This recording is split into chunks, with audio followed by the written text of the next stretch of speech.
বাংলাদেশ সীমান্তে মিয়ানমারের Maungdaw township দখলের পর নাফ নদীতে নৌযান চলাচলে নিষেধাজ্ঞা দিয়েছে আরাকান আর্মি।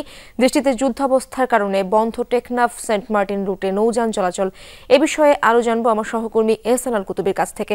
এহসান, সীমান্তের বর্তমান পরিস্থিতি সম্পর্কে জানান আমাদেরকে, সেখানকার কি অবস্থা এখন?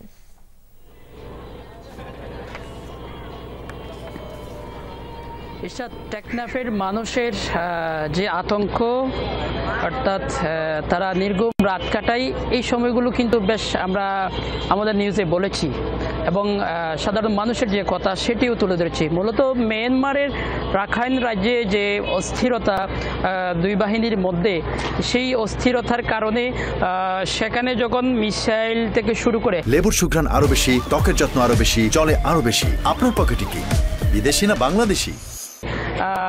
বিভিন্ন বোমা নিক্ষেপ করা হয়, তখন কিন্তু টেকনাফ যেহেতু কাছে, তখন কিন্তু রাত্রিবেলায় বিশেষ করে বিভিন্ন আওয়াজগুলো টেকনাফে চলে আসে, যার কারণে কিন্তু টেকনাফের মানুষকে অনেকটা সময় নির্ঘুম কাটাতে হয়েছে, এটাও আমরা দেখেছি। আর এই যে বর্তমান যে অবস্থা, দীর্ঘদিন ধরে কিন্তু এই মংডু যে শহরটি রয়েছে মিয়ানমারের, সেই মংডু শহর দখল করার জন্য আরাকান আর্মি প্রায় অনেক দিন ধরে কিন্তু চেষ্টা চালিয়ে যাচ্ছিলেন। মাঝখানে তারা তাদের যে যুদ্ধ, সেটি এক প্রকার কৌশলে আগাচ্ছিলেন।